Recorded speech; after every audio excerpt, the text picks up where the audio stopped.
All right, my babies. Uh, Trying to set up in a weird place, man. Especially at night. I'm not kind of like used to it. Anyways, uh, the last video was about understanding that an investment uh, is never in the business, but in the founder himself. And I wanted to do a video after that. And I found myself kind of like not stuck, but kind of like tangled. It's a good way to describe the feeling. And it's like I wanted to move on from the video, and it wasn't really impressive for me. Just basically the whole discussion, and luckily enough, my whole concept of we don't really think because the mind does that allowed me to kind of like process things differently throughout the day, and I got to something very interesting. Because ultimately, I started kind of looking at okay, so when somebody hires you, that's an investment in technically you. And I do view people as their identities. I don't know. I think every one of us has their own personal brand, a representation that they actually could exhibit because we tend to see people from a certain perspective individually.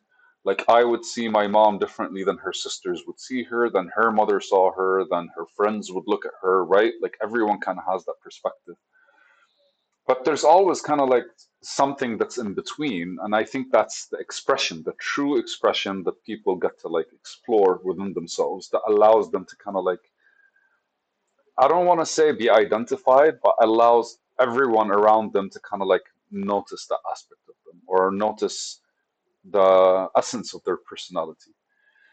So the idea behind a founder never invests in a business. An investment is never in the business; it's in the founder kind of rolled over to like a smaller scale where if somebody is hiring you, true, you need to have skills, you need to be qualified and all that shit, but they're really kind of working with you, right?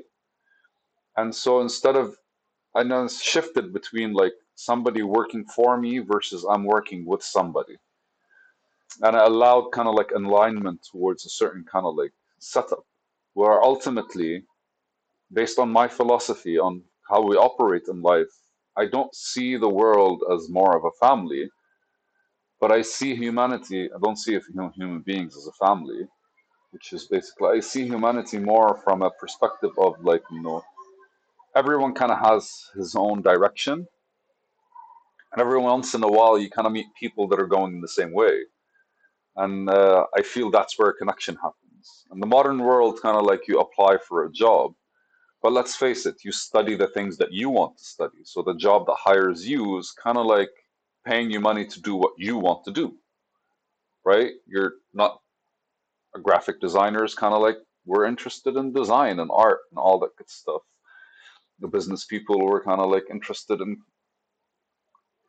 it's very monotonous business. It's systems basically. Tech people are interested in the technology, and kind of like there are many ways for you to express yourself because artists can express themselves in technology in different parts and all that good stuff. But the idea behind it is like you're kind of getting paid to do what you want to do. And so when I started looking at it this way, I kind of shifted my mentality from like the investment is never the business, it's you, to like how people actually decide to give you money or why people decide to give you money. And I really kind of like realized like it's ultimately because you get the job when the interview kind of like works, right? And the interview works, you expressed yourself in a way that the interviewer kind of like connected with you. And there's a hint of inspiration there. It kind of feels like we kind of connect with what's missing when it comes to others. And that's fair to describe it that way because when you're applying for a job, the person that's hiring you does is not doing that. He has a vacancy, has an empty space for somebody to kind of fill. And that kind of like shifted my rhetoric because ultimately, like, imagine getting paid to do something you love. And it's not a job anymore. Kind of becomes your work. Somebody's paying you for you to work, for you to do your work, for you to express yourself through your work. And it's funny because like there are lecturers around the world and speakers and all kinds of people and professors, and their work is less visible technically, right? Like it's not like I'm building a building and the building is my work, right? It's just like I prepared this lecture and this lecture is my work. One of my favorite quotes about that was like Alan Watts. He discusses how he never prepares for his lectures. He kind of like feels the vibe and just kind of like flows with whatever's happening. And it feels like his work and he describes it because his work on the outside is kind of to consider things to talk about. And it's funny because like, it's a funny way to get paid. And Neil Gaiman, the guy who wrote The Graveyard, discusses that at a young age, around 7 years old, he was basically my favorite thing to watch interviews, by the way, to watch interviews of people that are considered, I don't know, it's considered successful, but kind of like considered like leaders in their field, or at the very least, like they managed to kind of like live within the things that they wanted to do. And he was talking about reading a book and paying for it or something like this, and realizing that you can actually make a living out of writing.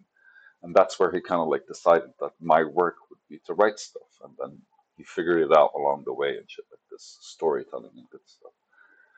So for me, it's just like writing that note suddenly became a lot more, as you actually invest in yourself, you are gaining value because your form of expression would ultimately be able to reach more people, which raises your chances. Because if you're expressing yourself properly, right? Like that's the whole point. You're expressing yourself properly. Or at the very least, you're in tune with yourself. I'll go back to the example of my mom because like the people that meet her are basically going to see her as like the mother figure, right? Because that's how she expresses herself. But then that's not only what she is. At one point in her life, she was a businesswoman. She doesn't really express herself that way now. I think she misses it as well. But I'd imagine she says she loved it. And at one point I looked at her more as that kind of like my mom, the businesswoman, right? She wasn't just like my mom. But then I used that to reflect on myself. And I was like, at one point I don't know if I'd call it a serial entrepreneur. Like I was very anxious about not doing something that pushes me towards success. But I was never able to kind of like receive any of the success that I was pushing towards because I was kind of haphazardly or just like very sporadically thinking of ideas. Any idea makes sense, by the way. Any fucking idea. It doesn't really fucking matter. Any idea makes sense, whether it's ideas that are completely worthless and valueless to ideas that are like super holistic and like wow. Any idea makes sense, and ultimately you can kind of make something out of it. But then you kind of have to like adapt to the person that's able to kind of like make that happen.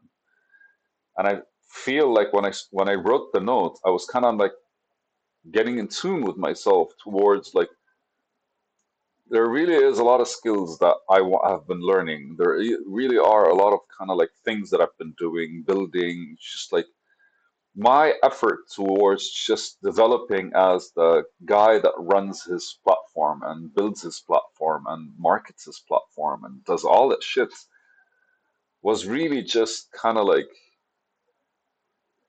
me trying to bring something from the outside to myself instead of me extending myself to it. And from yesterday till today, the same video bank has has filtered itself in a way that I understand differently, or at the very least, the way I accept differently. And it genuinely made me realize that because at the time, the past 2 months, what I started doing was I started following through on the things that I said I wanted to read. I started following through on the places I wanted to see. I started following through on just kind of like hanging out with the people I wanted to hang out. And I like forsook the pressure of all this crap. I took away all those things that kind of like it's like because like you when you're coming out of yourself, you're exerting a whole lot of energy, but when you're building within yourself, you're overflowing with energy, right? And I mentioned it once. I two things I mentioned. Like one, what I'm talking about right now was how the tree extends its roots, and you don't really get the roots, and like you attach them to the tree, and you go like live. It's more efficient for a tree to grow its own roots and reach the spots that it gets nutrients and water and shit like this. But the other thing is like I shouldn't think of the world as me kind of like as what am I outputting from myself that's of value. Instead, I should be thinking of myself as what am I inputting into that makes value. And I felt I wanted to go and make a part two of the same video simply because this kind of like completes my thought of the last one. Once again, dude, I really like I get like fucking beautiful comments from you guys, but I'll mention that at the beginning of the actual next video I do next, simply because I want to appreciate how you guys with like just responding or just sharing your thoughts or like your experiences kind of like have allowed me to see the world differently. It's a video. Thank you.